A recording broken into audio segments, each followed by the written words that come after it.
Assalamualaikum warahmatullahi wabarakatuh. Innal hamdalillah nahmaduhu wa nasta'inuhu wa nastahdihi wa nastaghfiruh wa na'udzu billahi min shururi anfusina wa min sayyiati a'malina. Man yahdihillahu fala mudilla lahu ومن يضلله فلا هادي له. أشهد أن لا إله إلا الله وحده لا شريك له وأشهد أن محمدا عبده ورسوله. يا أيها الذين آمنوا اتقوا الله وقولوا قولا سديدا يصلح لكم أعمالكم ويغفر لكم ذنوبكم ومن يطع الله ورسوله فقد فاز فوزا عظيما. الحمد لله الذي بنعمته تتم الصالحات. ربنا آتنا من لدنك رحمة وهيئ لنا من أمرنا رشدا. اللهم آت نفسي تقواها وزكيها وأنت خير من زكاها Anta waliyuha wa maulaha amma ba'd. Alhamdulillah, syukur pada Allah Azza wa Jal kerana dengan rahmat dan juga limpah kurnia yang Allah Ta'ala berikan dapat kita bersama pada malam ni, nyambung perbahasan daripada bantahan ulama kurun ke-6 Hijrah terhadap manhaj dan amalan melampau ahli sufi. Kita masih lagi pada bab yang ketiga, bantahan ke atas cara berdalilkan Al-Quran. Terakhir kita berhenti pada muka surat 58. Kita sambung malam ni pada perenggan yang bermula Ibn Jauzi dan Ibn Atiyah. Jadi kita tengok apa yang diletakkan oleh penulis. Ibn Jauzi dan Ibn Atiyah membantah tafsir sesetengah ahli sufi terhadap ayat 106 surah Al-Baqarah yang menyatakan maksudnya ialah para wali. Untuk kita nampak apa yang dibawa sini, iaitu bantahan Ibn Jauzi dengan Ibn Atiyah ni, memang kita kena buka dalam Quran untuk tengok ayat 106 ni ayat mana dan apa bunyinya. Kalau kita buka dalam mushaf, ayat 106 ialah ayat yang berbunyi, A'udzu billahi minasyaitonir rajim, ma nansakh min ayatin aw nunsiha na'ti bi khairin minha aw mithliha alam ta'lam anna Allah ala kulli syai'in qadir. Dia tak letak ayat ni dalam buku. Ayat ni kita kena cari sendiri. Ayat tu kalau kita tengok maksud dia, Allah Ta'ala sebut ma nansakh min ayatin aw nunsiha na'ti bi khairin minha aw mithliha. Apa sahaja ayat keterangan yang kami mansuhkan, iaitu kami batalkan atau yang kami tinggalkan ataupun tangguhkan, kami datangkan ganti yang lebih baik daripadanya atau yang sebanding dengannya, tidakkah engkau mengetahui bahawasanya Allah Ta'ala itu maha kuasa atas tiap-tiap sesuatu. Ibn Atiyah dan juga Ibn Jauzi, dia kata sebahagian ahli sufi berpandangan yang diganti ini ialah wali yang datang silih berganti. Maknanya datang satu orang wali ni, dia mati, dia hidup, dia mati, lepas pada tu datang wali yang lain pula ganti dia. Sedangkan ayat ni bukan bermaksud seperti itu. Kita tengok dalam perenggan yang sama apa yang disebut. Sedangkan para ulama berpendapat lain daripada pendapat ahli sufi tersebut. Mereka menyatakan maksud nasakh dalam ayat tersebut adalah pengangkatan lafaz. Salah eja tu.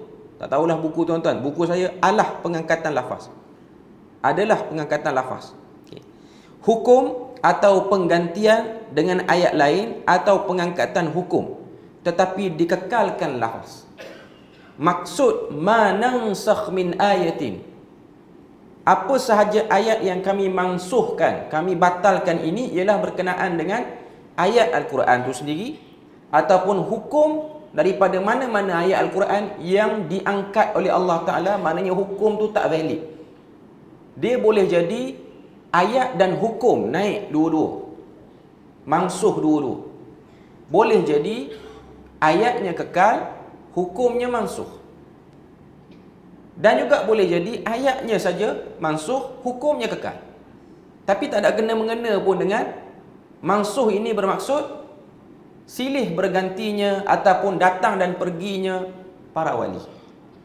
Ini memang style ataupun cara yang digunakan oleh sebahagian kelompok sufi untuk justify, untuk mengatakan apa yang ada pada dia orang tu betul dan disokong oleh Al-Quran.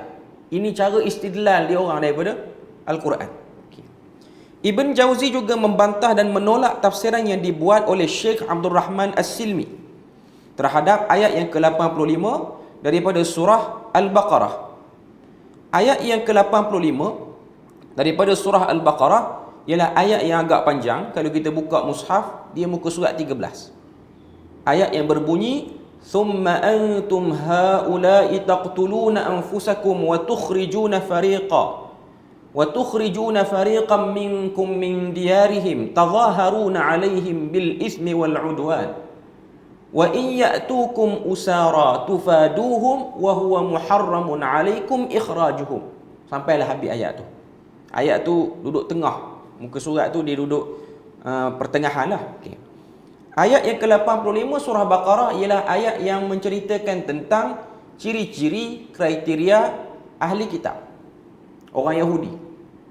Khususnya mereka yang terpelajar, mereka yang disebut sebagai rabai Yahudi. Sebab kalau kita buka dalam mushaf tu, pada muka surat 13, ianya menceritakan tentang perangai sebahagian daripada rabai Yahudi yang jahat ni, iaitu mereka mengubah isi daripada kitab Taurat dengan menambah huraian sendiri atas sebab kepentingan peribadi. Yang tu kita boleh tengok pada ayat yang ke-79 daripada surah Baqarah. Allah Ta'ala sebut, "Fawailul lilladzina yaktubuna alkitaba biaydihim thumma yaquluna hadza min 'indillahi liyashtaru bihi thamanan qalila.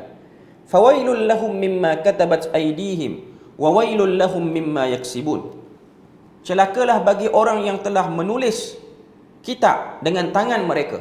Nulis kitab tu maksudnya ialah menulis huraian tambahan bagi kitab itu. Thumma yaquluna hadza min 'indillah. Kemudian mendakwa ini ialah juga datang daripada Allah Azza wa Jal, liyashtaru bihi thamanan qalila, untuk mereka membeli bahagian daripada dunia yang sikit. Fawailul lahum mimma katabat aydihim. Celakalah apa yang telah mereka tulis. Wa wailul lahum mimma yaksibun. Dan celaka jugalah usaha yang telah dilakukan. Jadi bermula pada ayat 79 surah Baqarah dalam muka surat 12 dalam mushaf sekarang, sampailah kepada ayat yang ke-85 itu menceritakan tentang perangai ahli kitab. Kalau kita tengok terjemahan ayat yang ke-85, Allah Ta'ala sebut, "Thumma antum haula'i taqtuluna anfusakum." Kemudian kamu ini wahai Bani Israel, kamu berbunuh-bunuhan sesama sendiri dan kamu usir satu puak dari kaum kamu keluar dari kampungnya. Kamu pula saling bantu-membantu dengan orang lain untuk menentang mereka dengan melakukan dosa dan penganiayaan. Padahal kalau mereka datang kepada kamu sebagai seorang tawanan, kamu tebus mereka, sedang perbuatan mengusir mereka diharamkan juga atas kamu. Maknanya kerana menjaga kepentingan tertentu, kerana nakkan sesuatu daripada bahagian dunia, mereka ni bertelagah sama-sama mereka. Daripada 12 suku Bani Israel tu, dia orang berkembang biak sehingga menambah suku-suku yang lain, bilangan-bilangan yang lain, pecahan-pecahan yang lain. Jadi mereka ni, setiap daripada suku dan pecahan itu, mereka ada ketua mereka. Dan ketua mereka ni memang ada sikap nak angkat suku dia lebih daripada suku lain. Jadi mereka akan create satu isu, satu polemik sehingga bergaduh antara sama-sama mereka. Jadi ayat 85 nak cerita tentang krisis dalaman bagi ahli kitab. Di kalangan Yahudi ni dia ada krisis dalaman dia. Dia orang pun bergaduh sama-sama dia. Okay. Masuk pada buku kita muka surat 58 tu, Ibn Jauzi dia kata juga membantah dan menolak tafsiran yang dibuat oleh Syekh Abdul Rahman As-Silmi. Ini ialah salah seorang tokoh daripada puak yang dinamakan As-Salimiyah. yang muncul di Syam pada waktu itu, yang mana mereka ni memang mereka bawa jenama sufi, tapi mereka promote orang ataupun mereka promote orang ke arah kesufian tu dengan cara yang tak ada metodologi, tak ada pimpinan yang baik. Jadi dia orang akan berdalilkan Al-Quran, berdalilkan hadis ikut sekati dia orang. Nanti kita akan tengok pada bab yang keempat pun penulis sebut benda yang sama tentang kelompok As-Salimiyah ni. Cuma nak sebutnya pada kita apa yang dia tafsir pada ayat 85 surah Baqarah. Dia kata ke atas ayat 85 surah Al-Baqarah yang mentafsirkan tawanan atau usara sebagai tenggelam dalam dosa atau tenggelam dalam melihat perbuatan sendiri. Maknanya terperangkap dalam dosa itulah yang dimaksudkan dengan usara. Yang ni takwilan sendiri. Kita kena tahu dalam hadis Nabi, Nabi sebut man fassara al-Qur'ana bi ra'yihi, sesiapa yang menafsirkan Al-Quran dengan pandangan dia sendiri tanpa sokongan daripada mana-mana asar, daripada hadis Nabi ke, falyatabawwa maq'adahu minan nar, maka dia telah menempah tempat duduknya dalam neraka. Ini ancaman. Sebab tu tak boleh kita tafsir Quran ikut sekati ni, ataupun tak tahu, bertanggungjawablah. Jadilah orang yang jujur dengan mengatakan tak tahu, ataupun baca saja terjemahan dia, terjemahan daripada mana-mana kitab, terjemahanlah Quran terjemahan. Okay. Jangan reka makna ikut suka hati ataupun putar belik makna ikut suka hati. Okay. Apa lagi dia sebut situ? Dia kata kerana ayat tersebut dikemukakan dalam bentuk ingkar, maknanya ialah apabila kamu menawan mereka, kamu boleh menebus mereka. Apabila anda memerangi mereka, anda boleh menerima mereka. Maknanya pertembungan ni ialah pertembungan dengan orang, bukan pertembungan dengan diri sendiri. Abdul Rahman As-Silmi ni dia kata bertembung sini ialah bertembung diri sendiri, iaitu bertembung dengan hawa nafsu. Dia justify macam tu, dia simplify, dia buat mudah. Ayat ni ialah nak beritahu inilah hawa nafsu gelombang yang berada dalam tubuh anak Adam. Jadi kita kena tawan hawa nafsu tu. Yang dimaksudkan dengan usara itu ialah menawan hawa nafsu. Ini pandangan dia sendiri. Ibn Jauzi juga membantah tafsiran yang dibuat oleh Imam Al-Ghazali. Kalau kita tengok, Ibn Jauzi ni memang agak keras, dan dia banyak memberi bantahan-bantahan kepada ulama'-ulama' yang memang cenderung kepada sufi sehingga pergi pada melampau, ataupun yang bermudah-mudahan dengan sufi walaupun dia ni taklah termasuk dalam kategori yang melampau dengan sufi. Antaranya ialah Imam Al-Ghazali rahimahullah. Nanti kita akan tengok bab yang keempat, lagi banyak Ibn Jauzi bantai Imam Al-Ghazali ni. Tapi kita kena tahu pendirian kita bahawasanya Imam Al-Ghazali itu ialah tokoh dalam mazhab Syafi'i. Dia ada jasa dia, tak dapat dinafikan benda tu.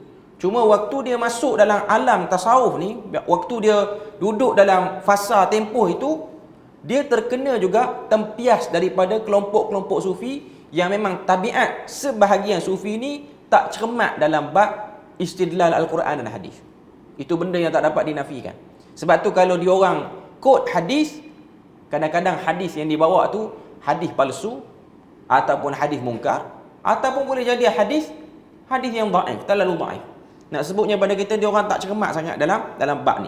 Sebab tu kalau kita menelusuri kajian para ulama tentang bab tasawuf ni, antaranya ialah Ihsan Ilahi Zahir.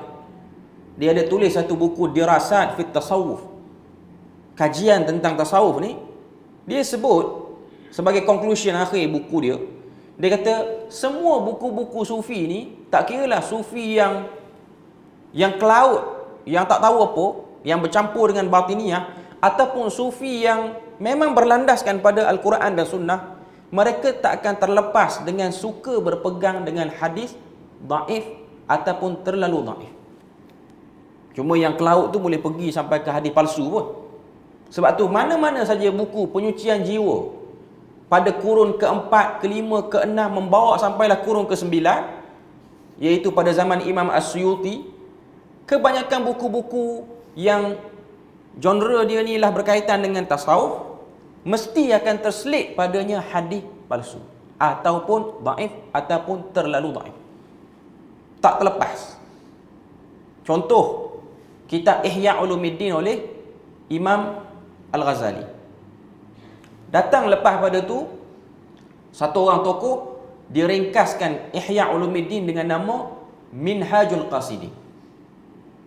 Datang lepas pada tu lagi Mukhtasar Minhajul Qasidin. Mukhtasar Minhajul Qasidin ni menarik, mudah. Dia sari pati daripada Ihya Ulumuddin. Dah ada terjemahan pun dalam bahasa Melayu ni, Indonesia lah. Tu pun tebal. Cuma yang dalam kitab Arab tu dia sederhana, tak terlalu tebal sangat, taklah terlalu nipis sangat. Cuma walaupun dah disaring sampai kepada parti yang paling penting pun masih lagi tak terlepas dengan pendalilan dengan hadis dhaif. Antaranya ialah Mukhtasar Minhajul Qasidin oleh Ibnu Qudamah Al-Maqdisi ni. Saya tahu tu sebab saya mengajar buku ni dulu. Tak habis buku ni. Mengajar di Terengganu, tak mengajar di sini. Cuma nak katanya dalam buku tu pun, yang dah ditahqiq tu pun, yang dah dipandang, dah dibuat saringan pun tak terlepas. Jadi Ihsan Ilahi Zahir yang datang kemudian ni, dia buat kesimpulan buku-buku yang datang dengan tema tasawuf ni memang tak akan lari daripada hadis dhaif.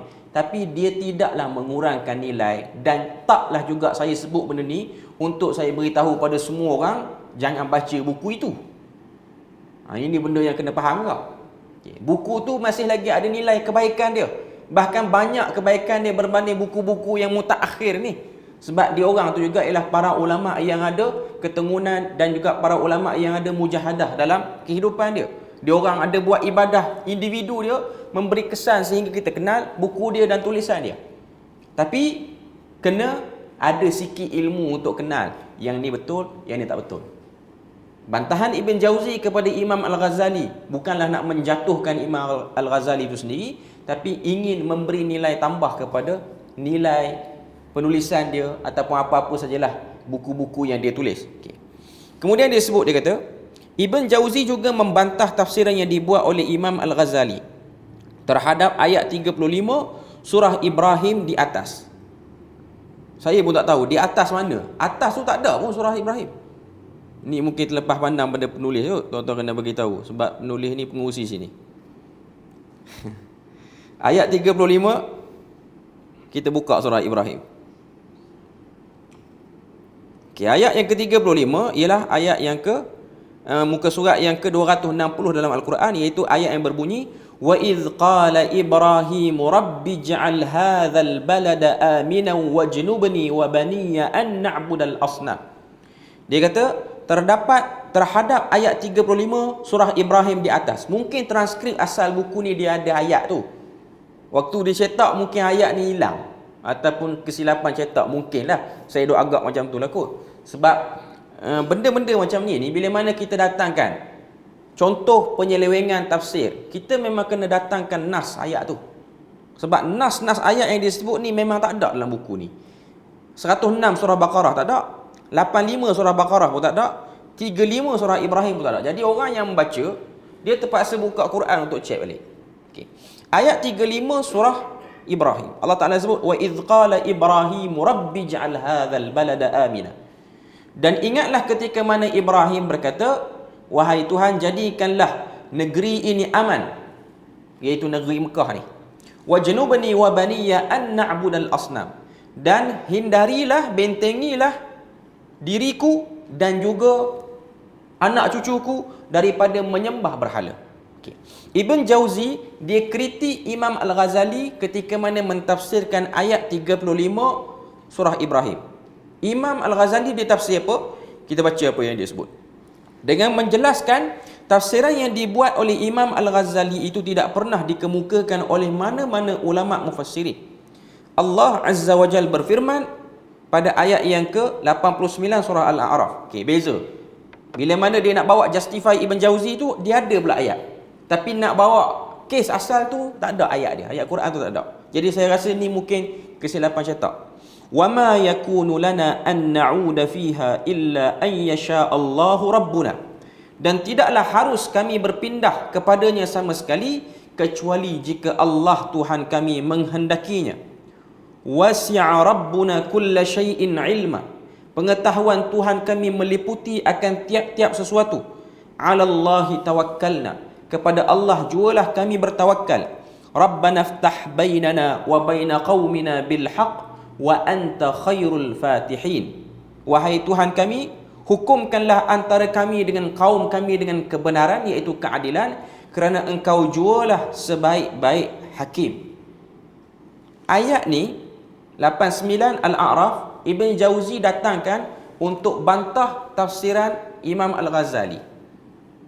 Apa dia tafsiran Imam Al-Ghazali tu? Kita tengok muka surat 59. Sebagaimana yang dimaklumi, kecenderungan para nabi kepada syirik adalah sesuatu yang tertegah, kerana mereka semua adalah maksum. Salah hijau juga tu. Adakah maksum tu? Bukan tanya soalan, tapi statement. Adalah maksum. Hal ini kerana perkara tersebut adalah mustahil berlaku kepada mereka. Orang-orang Arab pula dan anak-anak mereka telah menyembah berhala. Kalau tuan-tuan baca, tuan-tuan tak jumpa Imam Ghazali tafsir apa sebenarnya. Tu saya kata dia salah cetak ni. Dia tertinggal. Kat mana tafsiran Imam Ghazali? Saya kena cek balik, tengok, cari balik dalam internet, dalam Google. Rupanya Imam Al-Ghazali telah tersilap dalam tafsirannya, sehingga disanggah oleh Imam Ibn Jauzi ni, dengan sebab Imam Ghazali kata Nabi Ibrahim pernah ada keinginan nak sembah berhala. Sebab tu dia berdoa macam tu. Sebab tu dia berdoa, wahai Tuhan, jadikanlah aku ni tak sembah berhala, dan jauhkanlah anak cucu aku daripada sembah berhala. Imam Al-Ghazali dia sebut macam tu kerana apa? Dia berdalilkan beberapa ayat dalam surah Al-A'raf juga, iaitu ayat yang menceritakan Nabi Ibrahim ni berjalan. Bila mana ra'asy-syamsa bazighatan qala hadza rabbi. Bila mana Nabi Ibrahim dia tengok matahari, dia kata inilah yang paling besar, planet yang paling besar, ini mungkin Tuhan. Falamma ra'al laila kawkaban wash. Bila mana dia jalan pada waktu malam, dia tengok bulan, dia tengok bintang-bintang, dia kata inilah Tuhan. Jadi Imam Al-Ghazali dia justify, dia kata dalam hati Nabi Ibrahim timbul keinginan untuk menyembah berhala. Ibn Jauzi kata tak betul. Seorang Nabi dijaga daripada perasaan nak sembah berhala. Bahkan Nabi Ibrahim tu sendiri, kalau kita tengok, dia sangat tegas. Daripada peringkat awal lagi, dia nampak kuil Namrud yang ada berhala tu. Kita baca dalam Al-Bidayah wan Nihayah oleh Imam Ibn Kathir. Kita akan tengok bila mana Imam Ibn Kathir datangkan hikayat cerita Namruz ataupun Namrud ni. Dalam sebahagian kitab sebut Namruz dengan Zai. Bila mana Namrud ni satu malam dia bermimpi, dia tengok dalam mimpi dia kerajaan dia runtuh satu persatu oleh seorang lelaki dalam mimpi dia. Esok dia panggil semua sekali pembesar-pembesar, orang cerdik pandai menghadap dia dan beri takwilan, beri orang kata apa, respon terhadap mimpi dia. Jadi ada seorang pakar tafsir mimpi inilah yang ada dalam kerajaan Namrud. Dia kata kerajaan kamu akan diruntuhkan oleh seorang lelaki yang dilahirkan oleh orang dalam kawasan ni, iaitu dalam kawasan kekuasaan Namrud ni. Dan bayi itu akan dilahirkan pada malam ini, kata tukang ramal tu. Pada waktu tu yang duduk sekali dalam majlis tu ialah ayah Nabi Ibrahim yang bernama Azar. Kan dalam Quran sebut Azar ni ialah ayah Nabi Ibrahim. Waktu tu isterinya sedang mengandung dan dah sampai due nak melahirkan. Bila mana dia dengar macam tu, dia rasa tak sedap hati. Lepas pada tu Namrud kata, pastikan semua bayi yang lahir pada hari ini dibunuh, terutamanya bayi lelaki. Dia pun tinggalkan majlis tu, dia balik rumah dia, dia pindahkan isteri dia ke tempat yang jauh daripada capaian askar Namrud ni. Duduk situ, lahirkan anak situ, pantang situ. Dan akhirnya anak dia tu dilahirkan di luar daripada kawasan kekuasaan istana Namrud. Sebab Azar ni ialah satu orang yang ada kedudukan juga dalam istana Namrud pada waktu tu. Dia bukan pemimpin, tapi dia satu orang yang boleh akses dekat dengan Namrud. Sebab apa? Sebab Namrud ni dia cukup terpesona dengan hasil kerja Azar, iaitu dia pandai mengukir patung. Antara patung yang dia pandai sekali buat ialah patung muka Namrud. Memang exactly muka Namrud. Yang tak pandai ukir patung ni siapa, tuan-tuan? Abdul Wahab dalam cerita Tiga Abdul. Tuan-tuan ingat? Waktu orang perempuan tu datang, siap dah ke patung muka saya? Oh, siap, dia kata. Dia pun buka kotak. Perempuan tu putih. Dia ukir jadi negro ke orang tu. Tapi dia rasa dia pandai. Tapi Azhar, memang dia betul pandai. Azhar telah menyiapkan banyak patung-patung berhala di kawasan kuil. Kita kata kuil lah. Kuil yang ada berhala tu. Dan akhirnya dia telah membiarkan isterinya, dia hantar orang, dia hantar utusan, hantar khadam untuk pergi tengok isteri dia yang sedang pantang. Dan akhirnya anak itu dibesarkan luar daripada kawasan istana Namrud. Balik tak balik ni ialah bila mana dah besar dah pun. Itu yang disebut dalam Al-Bidayah wan Nihayah. Cuma nak katanya Azhar, bila mana dia tengok anak dia Ibrahim ni dah remaja, balik semula ke kawasan istana Namrud tu, Azhar perasan lain macam anak dia ni. Anak dia ni ada keengganan yang sangat kuat untuk percaya sembahan berhala ni. Tak percaya.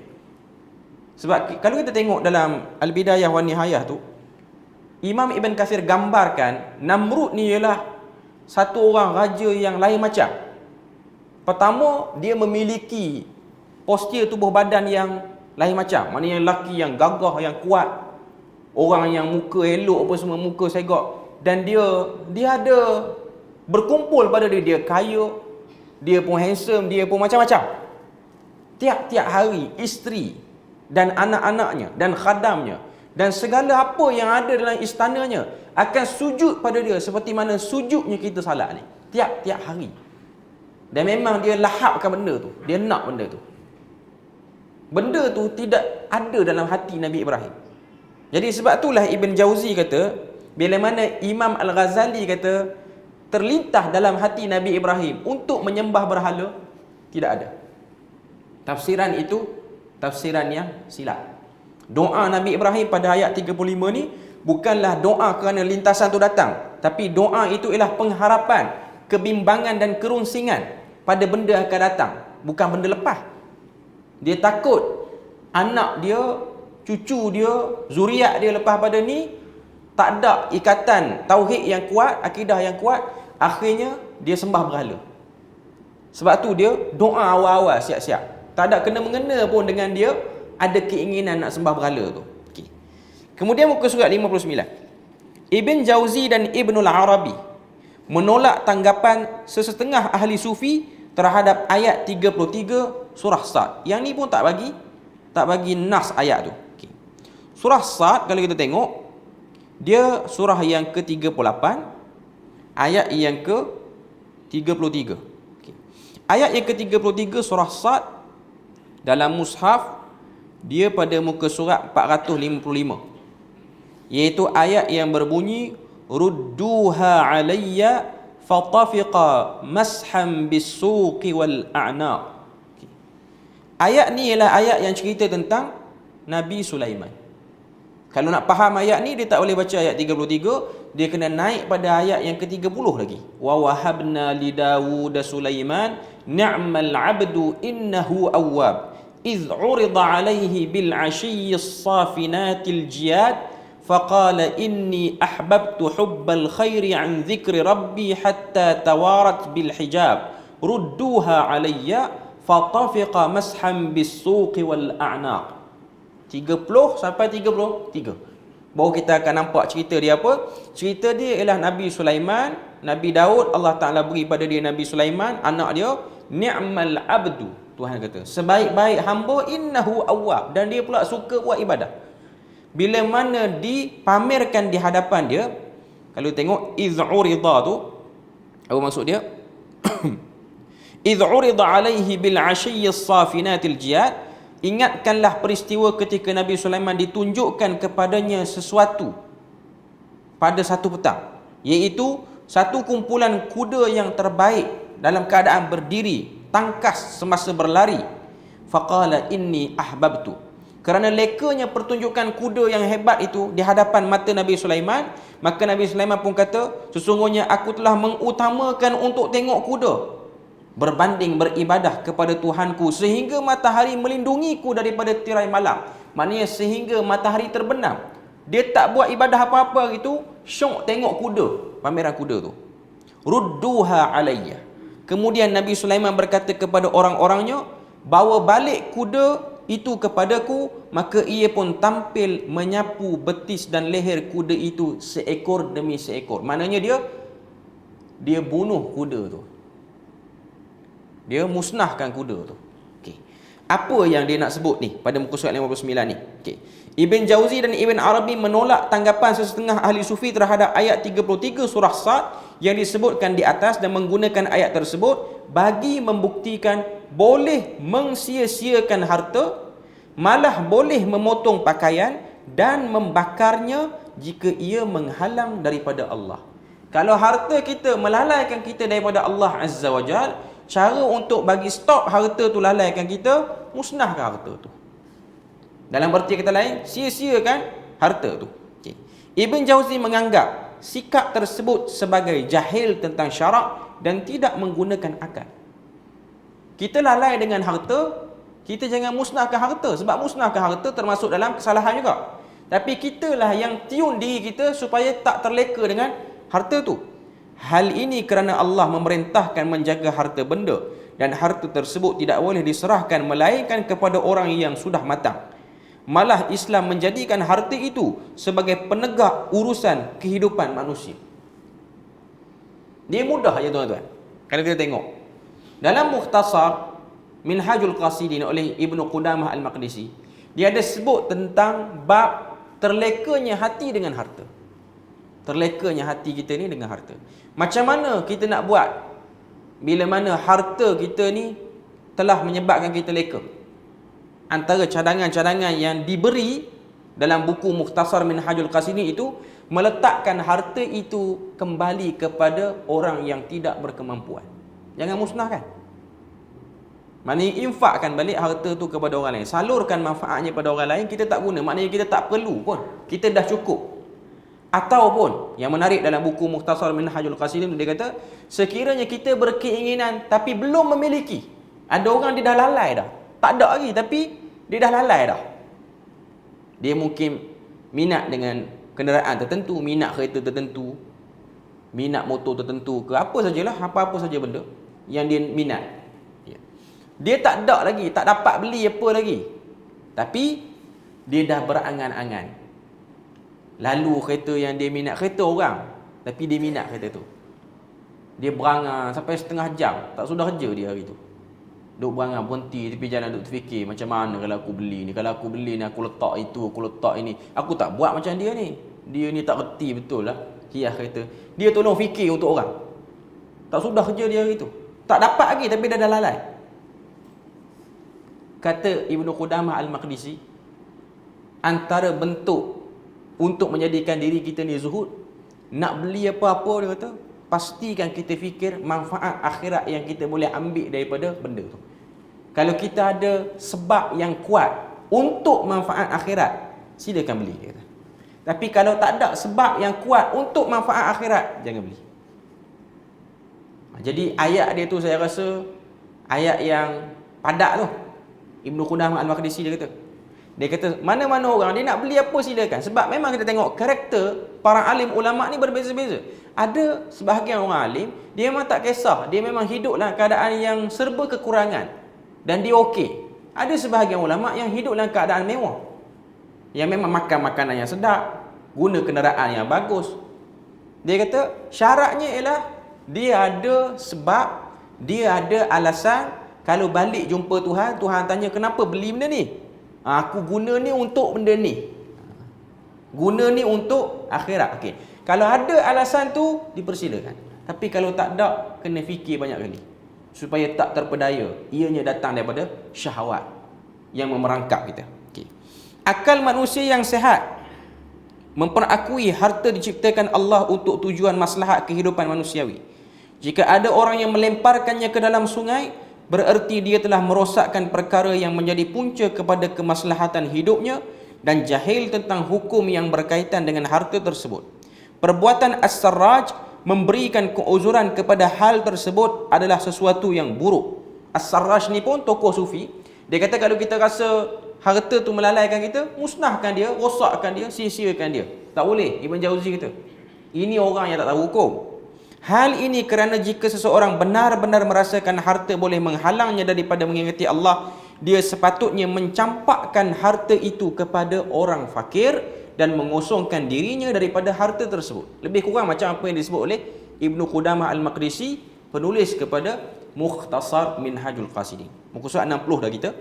Berdasarkan keterangan di atas, sepatutnya ahli-ahli sufi menimbang segala lintasan hati, amalan dan perbuatan mereka dengan neraca syarak. Apalagi tokoh-tokoh besar ahli sufi generasi awal sendiri telah menegaskan tentang keperluan berpegang teguh dengan Alkitab dan As-Sunnah.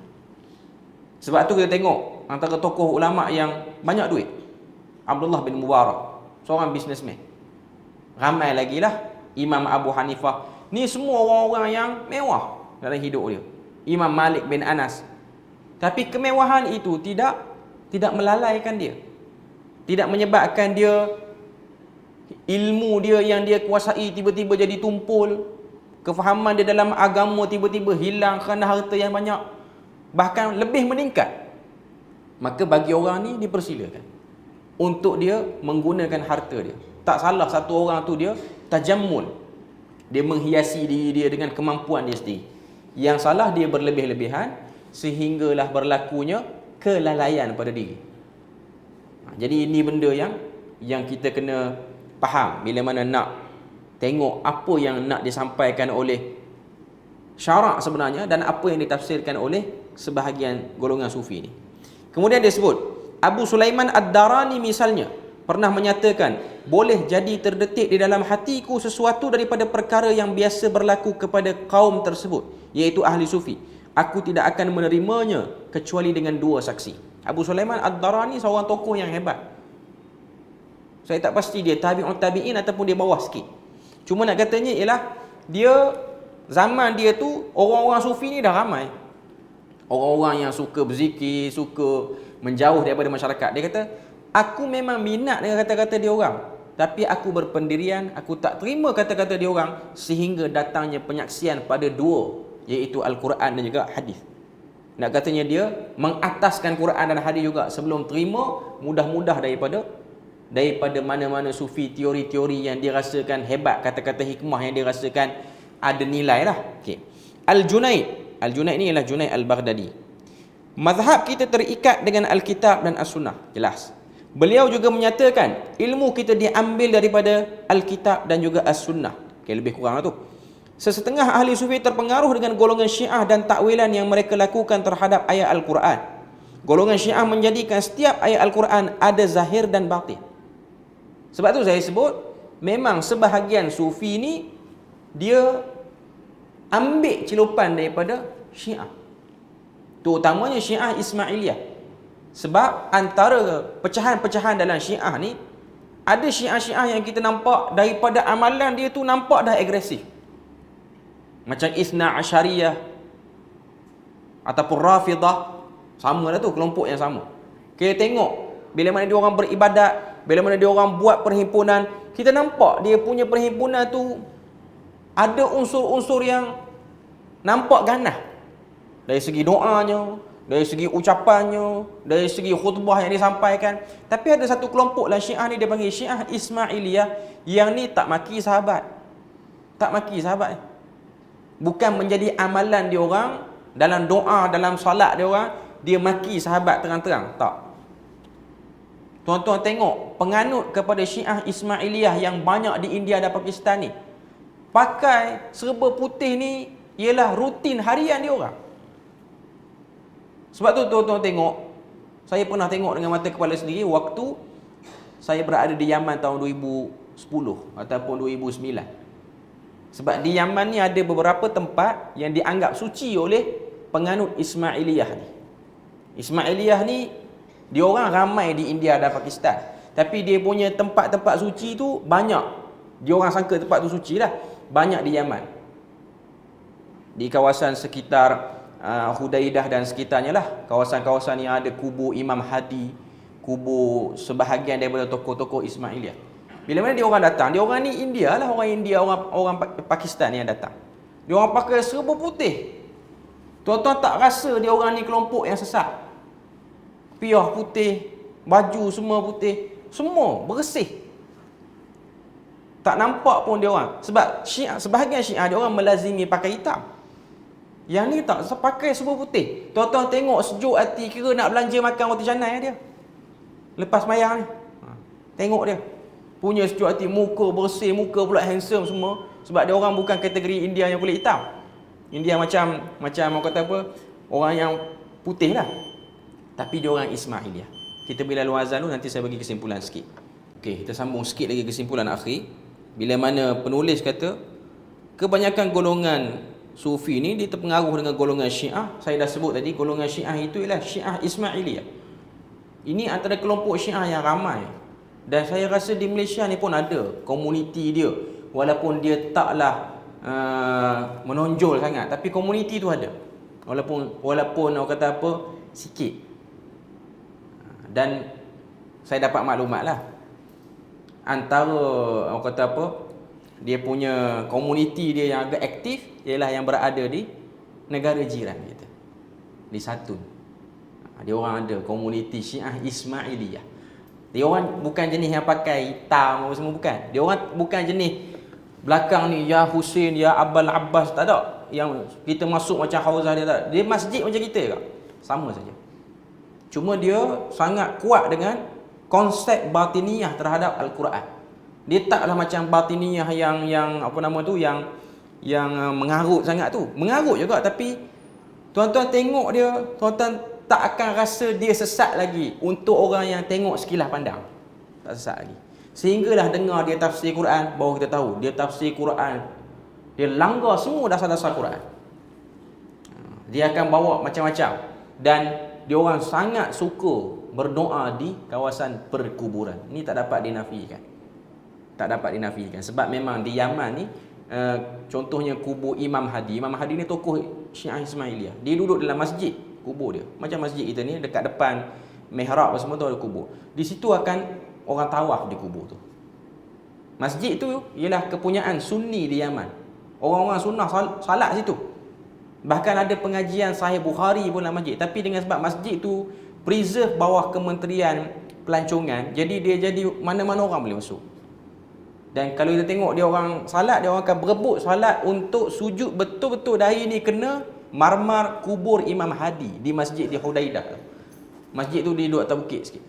Cuma nak katanya sangat ramai datang daripada India, Pakistan. Yang OKU pun, maknanya yang naik kursi roda pun ada orang angkut naik. Kerana dia orang ada kepercayaan terhadap benda tu. Cuma nanti kita akan tengoklah pada kali yang akan datang, sambungan kita muka surat 60 ni. Kita berhenti pada perenggan yang terakhir muka surat 60 tu lah.